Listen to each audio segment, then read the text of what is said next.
नमस्कार विद्यार्थी मित्रांनो, स्कॉलरशिप व बरंच काही या आपल्या यूट्यूब चॅनलमध्ये तुम्हा सर्वांचं मनापासून स्वागत।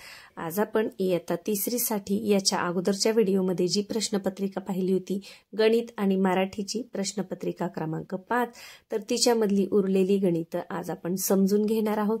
या अगोदरची जर व्हिडिओ तुम्ही पाहिला नसेल तर नक्कीच पहा। प्रश्नपत्रिकांचे इयत्ता तिसरीसाठी बरेचसे व्हिडिओ आपले करून झाले आहेत। बरेच वेगवेगळ्या प्रकारचे प्रश्न आपण अगदी सोप्या पद्धतीने कसे सोडवायचे हे समजून घेतलेलं आहे। त्याआधी जर चॅनलवर नवीन असाल तर चॅनलला सबस्क्राइब करा, म्हणजे अभ्यासाचे असे छान व्हिडिओ तुम्हाला मिळत राहतील। चला तर मग आजच्या व्हिडिओला सुरुवात करूयात। पहा, मागच्या व्हिडिओमध्ये आपण प्रश्न क्रमांक 49 पर्यंतची उदाहरणं पाहिली होती। आज आपण तिथून पुढचे उदाहरणे पाहूया। पहा, 50वा प्रश्न, खालील अपूर्णांक चढत्या क्रमाने लावल्यास शेवटी येणारा अपूर्णांक कोणता? आता इथे निरीक्षण केल्यावर आपल्याला काय दिसतंय की याचे अंश समान आहेत आणि छेद भिन्न आहेत। आता जेव्हा छेद समान असतात तेव्हा आपण नेहमी ज्याप्रमाणे चढता उतरता क्रम लावतो तसाच असतो, परंतु जेव्हा अंश समान असतात तेव्हा ज्याचा छेद लहान तो सगळ्यात मोठा असतो। मग आपल्याला काय विचारले की खालीलपैकी चढत्या क्रमाने लावायचे, म्हणजे सुरुवातीला छोटा, मग मोठा आणि शेवटी सगळ्यात मोठा। आता याच्यामध्ये सगळ्यात मोठा कोणता येणार आहे? 9/10, कारण अंश समान आहेत आणि छेद भिन्न आहेत। अशा वेळेला सर्वात छोटा जो अपूर्णांक असतो तोच मोठा असतो। पहा, मोहनपूर या निर्मलग्राम गावामध्ये 447 पुरुष आणि 356 स्त्रिया आहेत, तर गावची एकूण लोकसंख्या किती? सरळ सरळ आपल्याला काय करायचे? बेरीज करायची आहे। 6 आणि 6 12 आणि 1 13 अशी 3 एकक स्थानी 3 कुठे आहे बघा, किंवा आडवी बेरीज जर नाही जमली तर या पद्धतीने कच्चं काम करा। 447 अधिक 356, 6 आणि 6 12 आणि 1 13 अशी 3, हात चाला 1, 5 आणि 5 10 अशी 0, हात चाला 1, 4 आणि 1 5 आणि 3 8, 803 कुठे आहे पहा? 803 पर्याय क्रमांक 4। खालीलपैकी फक्त आयताची आकृती कोणती आहे? आता हा आहे का आयत? नाही नाही नाही, हा आहे आयत। तर आयताचे वैशिष्ट्य काय आहे की आयताच्या समोरासमोरील बाजू या समान असतात। आयताचे चारही कोन कसे असतात? काटकोन असतात, म्हणजे 90 अंशाचे असतात, म्हणजे हा आहे आयत। पहा, इथे समान बाजू म्हणून 2 खुणा दाखवल्या, ते या 2 समान आहेत, या 2 समान आहेत। फक्त कुठे आहे? फक्त पर्याय क्रमांक 1। 4 आठवडे 5 दिवस म्हणजे किती दिवस? आता 4 आठवडे, एका आठवड्यामध्ये किती दिवस? 7 दिवस। मग 4 आठवड्यामध्ये 7 चोक 28, 28 आणि 5 किती होतात? 33। तोंडी सुद्धा तुम्ही हे करू शकता, पर्याय क्रमांक 2। किंवा मग कच्चं काम करायचं असेल तरी असे जमेल।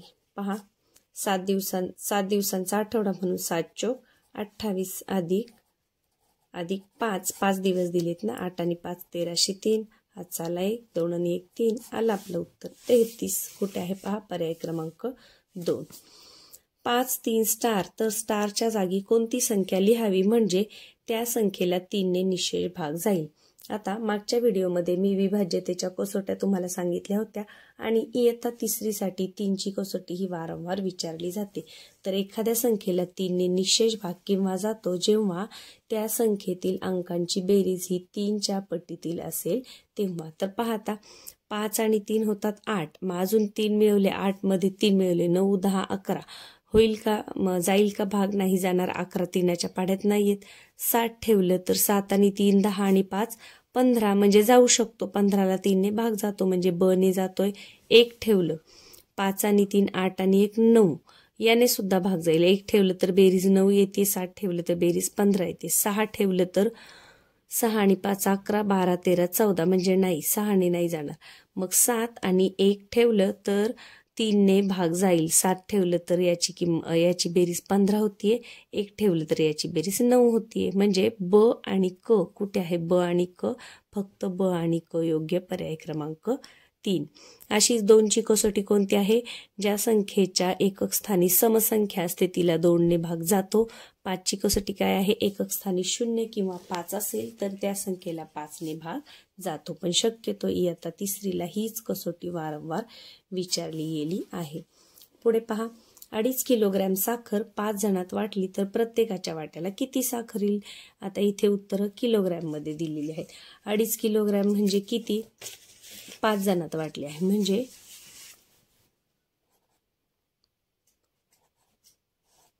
2500 ग्रॅम. आपण समजा ग्रॅम मध्ये केली आणि ती 5 जणांमध्ये वाटली.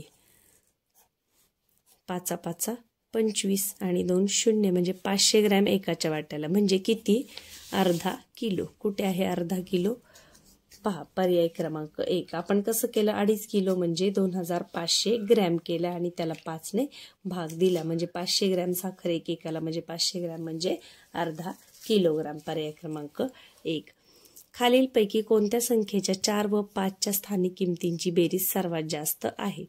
4 आणि 5. आता इथे 4ची किंमत काय आहे? एकक दशक. दशक स्थानी आहे म्हणजे 40 आणि 5 45. इथे पहा 5 शतक स्थानी आहे म्हणजे 500 आणि इथे 4 मग 504. इथे पहा 405 होईल 450 होईल दशक स्थानी आहे म्हणजे आणि इथे किती होईल? 540 होईल. तर 504 540 सगळ्यात जास्त कोणती होतीये? 540. आता हे कसं केले पहा. समजा 645 मग याची स्थानिक किंमत आहे 5, याची आहे एकक दशक. दशक स्थानी आहे म्हणजे 40. मग किती झाले? 40 आणि 5 45. फक्त हे कच्चं करण्यापेक्षा आपण तिथल्या तिथे सुद्धा बेरीज करू शकतो. तर सर्वात जास्त बेरीज कोणाची येते? पर्याय क्रमांक 4 540. पुढे पहा. यामध्ये समच्छेद अपूर्णांक किती आहेत? समच्छेद, सम म्हणजे समान, छेद म्हणजे छेद, ज्याचे छेद सारखे आहेत असे अपूर्णांक किती आहेत? तर पहा 11 दिसतोय आपल्याला. 1 2 3 3 अपूर्णांकांचे छेद समान आहेत. पर्याय क्रमांक 4. 5000 मिलीलिटर बरोबर किती लिटर? 1 लिटर बरोबर 1000 मिलीलिटर. मग 5000 मिलीलिटर म्हणजे 5 लिटर. पर्याय क्रमांक 4. खाली दिलेल्या आकृत्यांमध्ये चौकोनाची एकूण संख्या किती? पहा हा चौकोन आहे, हा 1, हा 2, हा 3 आणि हा 1 4. कारण हा आयत असला तरी तो एक प्रकारचा चौकोनच आहे. तर 4 कुठे आहे? पहा पर्याय क्रमांक 1. 2009 नंतर येणाऱ्या लीप वर्षाच्या अगोदरचे वर्ष कोणते? 2009 नंतर येणारं लीप वर्ष आहे 2012. लीप वर्ष कशाला म्हणतो आपण? तर ज्या वर्षाच्या अंकाला 4 ने भाग जातो किंवा जर शेवटी 2 शून्य असतील आणि 400 ने भाग जात असेल तर ते वर्ष लीप वर्ष असतं. लीप वर्षामध्ये फेब्रुवारी महिन्यात 29 दिवस असतात आणि लीप वर्ष हे दर 4 वर्षांनी येतं. तर लक्षात ठेवा 2000 हे साल लीप वर्ष आहे. मग त्याच्यानंतर मग 2004, त्याच्यानंतर मग 2008, त्याच्यानंतर मग 2012. मग आपल्याला विचारले काय की 2009 नंतर येणाऱ्या लीप वर्षाच्या अगोदरचे लीप वर्ष. आता 2009 नंतर कोणतं येते? 12 येते. मग त्याच्या अगोदर 2011 कुठे आहे? पहा 2011 पर्याय क्रमांक 3. पुढे पहा 2 किलो शेंगदाण्याची किंमत 120 रुपये आहे तर पाव किलो शेंगदाण्याची किंमत किती? आता 2 किलो शेंगदाणे 120 रुपयाला आहे. मग 1 किलो शेंगदाण्याची किंमत किती येईल? 60. 60 आणि 60 120 किंवा 120 भागिले 2 तुम्ही केलं तरी चालेल. बेसक 12 आणि हा शून्य पुन्हा ठेवून द्यायचा म्हणजे 1 किलो शेंगदाणे 60 रुपयाला. मग 1 किलो 60 रुपयाला तर पाव किलो काढण्यासाठी आपल्याला त्याचे 4 भाग करावे लागतील. मग काय येईल? 4 1 4 5 6 उरले 2 4 5 20 म्हणजे 15 चौक 60 किती रुपयाला? 15 रुपये. कुठे आहे? पहा पर्याय क्रमांक 4. यानंतर 11 अधिक 22 भागिले 2 अधिक 11 गुणिले 2 आपण शिकलोय. असं जेव्हा मिक्स चिन्हांचं उदाहरण येतं तेव्हा सर्वात पहिल्यांदा कंस सोडून घ्यायचा. कंस नसेल तर कंचे भागू बेव म्हणजे पहिल्यांदा भागाकार, मग गुणाकार, मग बेरीज, मग वजाबाकी. मग हे उदाहरण कसं करणार? सुरुवातीला आपण भागाकार करून घेऊया. उदाहरण सोडवताना एकाखाली एक असं मांडत राहायचं. पहा आता 11 अधिक, आता हा भागाकार करून घ्यायचा. 2ने जर 22ला भागलं तर उत्तर 11च येणार आहे. 11 2 22. मग 11 अधिक 11 पुन्हा अधिक. आता यांचा गुणाकार करून घ्या. भागाकार झाल्यावर गुणाकार करायचा. 11 1 11. वजाबाकी याच्यात नाहीच आहे. मग किती येणार? 11चं 3 वेळा बेरीज म्हणजे 11 1 11 11 2 22 आणि 11 3 33. कुठे आहे पहा, पर्याय क्रमांक 3. आता याच्यामध्ये वजाबाकीची क्रिया नव्हती, नाहीतर मग सुरुवातीला भागाकार, मग गुणाकार, मग बेरीज आणि शेवटी वजाबाकी करत असतात. सोबतच्या रेषाखंडापैकी सर्वात मोठा रेषाखंड कोणता? आता इथे सेंटीमीटरमध्ये लांबी दिलेली आहे, त्याच्यावरून आपल्याला मोठा रेषाखंड सहज ओळखता येणार आहे. 3 सेमी, 2 सेमी, 5 सेमी, 4 सेमी. कोणता मोठा आहे? 5 सेमी. ई फ रेषाखंड ई फ कुठे आहे? पर्याय क्रमांक 2. सोबतच्या आकृतीमधील कोन अ ब ड हा कोणत्या प्रकारचा कोन आहे? आता पहा, अ ब आणि ड इथे दिसते ना कोनाचं चिन्ह, तर 90 अंशाचा जेव्हा कोन असतो तेव्हा त्याला काटकोन म्हणतात. 90 अंशापेक्षा छोटा असेल जसं की हा अ ब क, तर याला लघु कोन म्हणतात. आणि 90 अंशापेक्षा मोठा असेल तर त्याला विशाल कोन म्हणतात. विशाल म्हणजे मोठा. पहा, अ ब ड कोणता कोन आहे? विशाल कोन. पर्याय क्रमांक 4. सरळ कोन म्हणजे काय? 180 अंशाचा, म्हणजे ही आडवी रेष, त्याला म्हणतात सरळ कोन. सोबतच्या चौकोन अ ब क ड ची परिमिती किती सेंटीमीटर होईल? कोणत्याही आकृतीची परिमिती म्हणजे तिच्या सर्व बाजूच्या लांबींची बेरीज. मग याची फक्त आपल्याला बेरीज करायची. इथे तुम्हाला लांबी दिलेली आहे सेंटीमीटरमध्ये. पहा, 5 सेमी, 5 आणि 3 8 आणि 2 10 आणि 4 14. तोंडी येते, याला कच्च्या कामाची गरज नाही. 5 आणि 3 8 आणि 2 10 आणि 4 14. 14 सेंटीमीटर. पर्याय क्रमांक 1. खालीलपैकी कोणते इंग्रजी मुळाक्षर सममित आहे? सममित म्हणजे काय? की ज्याच्या मधोमध रेष मारली तर त्याचे 2 भाग तयार होईल. आता 2 भाग कशाचे तयार होतील? पहा, एफच्या हे केलं तरी नाही होणार, बीला जर रेष मारली तरी सममित नाही होणार, जेला सुद्धा नाही, एलला सुद्धा नाही. इथे सममित, इथे थोडंसं देण्यामध्ये त्यांचं काहीतरी चूक झालेली आहे, कारण सममित जेव्हा आपण करतो तेव्हा दोन्ही बाजूला समान असं हे उरायला पाहिजे. जसं पहा, आता हा ए आहे, दुसरा काढते. समजा हा ए आहे आणि याच्यामध्ये जर रेष मारली तर दोन्ही बाजूला समान आकार दिसतो. किंवा हा एच झाला, एच, याच्यामध्ये रेष मारली तर दोन्ही बाजूला समान आहे.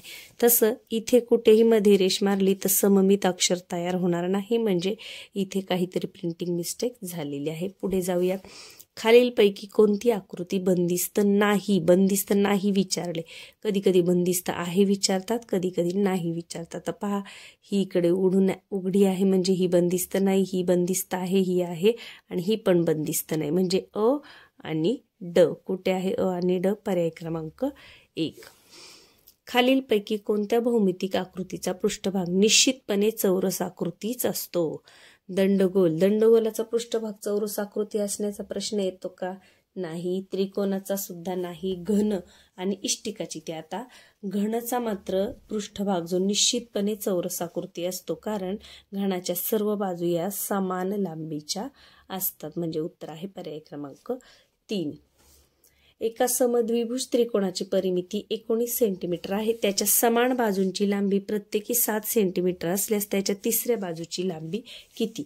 समद्विभुज. सम म्हणजे सारखी, द्वि म्हणजे 2, भुज म्हणजे भुजा, 2 बाजू सारखा असणारा त्रिकोण, त्याला म्हणायचं समद्विभुज. समभुज म्हणजे सर्व तिन्ही बाजू सारखा असणारा, आणि समद्विभुज म्हणजे या 2 बाजू त्याच्या सारख्या आहेत. त्याची परिमिती किती आहे? 19, म्हणजे ह्या सगळ्या बाजूंची बेरीज आहे 19. समान बाजूंची लांबी प्रत्येकी 7, म्हणजे ह्या ज्या 2 समान बाजू आहेत त्याची 7 आहे.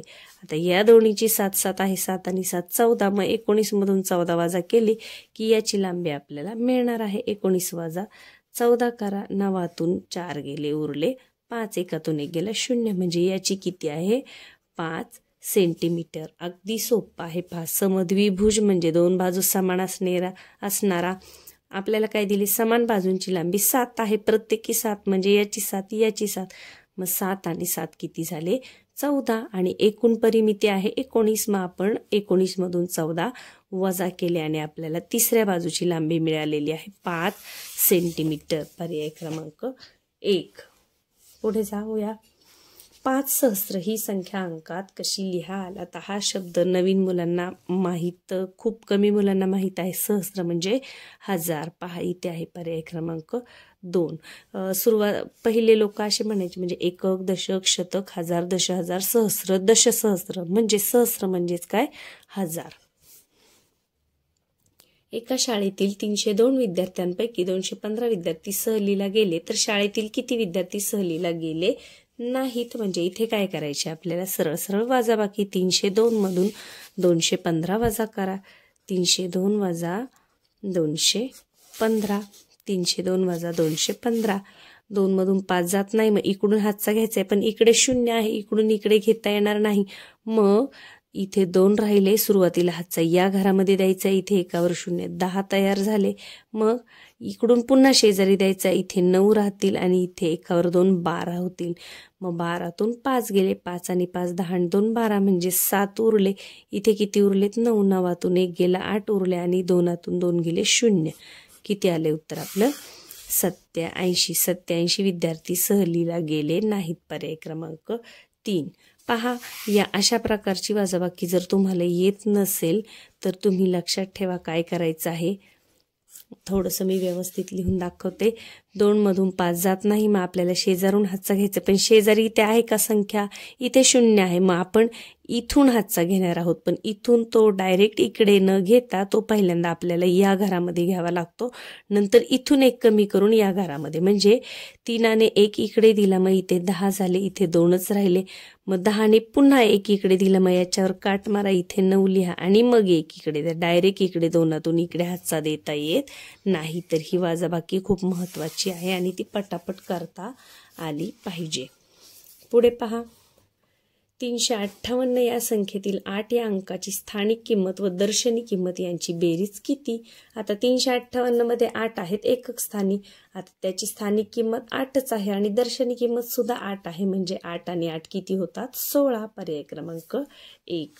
दिलेल्या आकृतिबंधाचे निरीक्षण करून प्रश्नचिन्हाच्या जागी येणारा आकृतिबंध पूर्ण करा. 1 रेष, मग 2 रेषा, मग 3 रेषा, मग पुढे काय असणार आहे? ही रेषा पूर्ण, म्हणजे ही पर्याय क्रमांक 3. चौकोन तयार होईल. 3/7 अधिक 1/7 वजा 2/7 छेद समान आहे. मग छेद समान असल्यावर बेरीज करा आहे अशी. पहा, 3/7 अधिक 1/7 म्हणजे 4/7 होणार. मग 4/7 वजा 2/7 म्हणजे 2/7 होतील. आता हे मी तुम्हाला मांडू दाखवते. 3/7 अधिक 1/7 वजा 2/7. मग कसं करायचं? पहा, 3 आणि 1 यांची बेरीज करा सुरुवातीला पहिल्यांदा. मग 4 आणि छेद आहे तसाच मांडा, 4/7 वजा 2/7. पुन्हा मग छेद आहे असाच मांडायचा आणि वरच्या अंशांची वजाबाकी करायची. 2/7 कुठे आहे? पहा, 2/7. पर्याय क्रमांक 2. आणि याच्यातला शेवटचा प्रश्न आहे, या संख्या उतरत्या क्रमाने लिहिल्यास दुसऱ्या क्रमांकावर येणारी संख्या कोणती असेल? उतरत्या क्रमाने लिहायच्या, म्हणजे सुरुवातीला मोठा अंक, मग छोटा, मग छोटा. लक्षात ठेवताना असंच ठेवा. चढत्या क्रमाने म्हणजे सुरुवातीला छोटी पायरी, मग मोठी, मग मोठी. तसंच उतरताना सुरुवातीला मोठी पायरी, मग छोटी, मग छोटी. म्हणजे मोठा अंक सुरुवातीला. आणि आपल्याला कितवा? दुसरा विचारलाय. मग पहिल्यांदा शतक स्थान पहा, 2 2 4 7 6. आता 2 2 सोडून दिलं. सर्वात मोठा 7 येणार आहे. ज्याच्या शतक स्थानी 7 आहे ती संख्या मोठी असणार आहे. मग हा सुरुवातीला येईल आणि त्याच्यानंतर कोणता येईल? शतक स्थानी 6 असणारा अंक. म्हणजे इथे क्रम लावत बसायचं नाही, तोंडीच उत्तर निघते. सर्वात मोठा हा, त्याच्यानंतर हा. म्हणजे आपल्याला दुसऱ्या क्रमांकावरची संख्या विचारली तर ती कोणती आहे? 637. बरीचशी गणितं अशी असतात की तिथे तुम्हाला तोंडी उत्तर शोधता येतात. तिथं कच्च्या कामाची अजिबात गरज नसते. फक्त तोंडी थोडीशी बेरीज वजाबाकी पाढे तुम्हाला झटपट आले पाहिजे. तर आपण याच्या अगोदरच्या व्हिडिओचा जो राहिलेले प्रश्न होते ते आज आपण समजून घेतलेले आहेत. प्रश्न एकदम सोपे होते आणि अशा प्रकारचे बरेचसे प्रश्न आपल्या हाताखालून गेले तर पेपरमध्ये आपल्याला कसाही प्रश्न आला तरी नक्कीच तो अगदी आत्मविश्वासाने सोडवता येईल तुम्हाला, याची मला खात्री आहे. व्हिडिओला लाईक करून घ्या आणि चॅनलवर नवीन असाल तर सबस्क्राईब करा. पुढच्या व्हिडिओमध्ये आपण पुढची सराव प्रश्नपत्रिका पाहणार आहोत. चला तर मग पुन्हा भेटूया पुढच्या व्हिडिओमध्ये.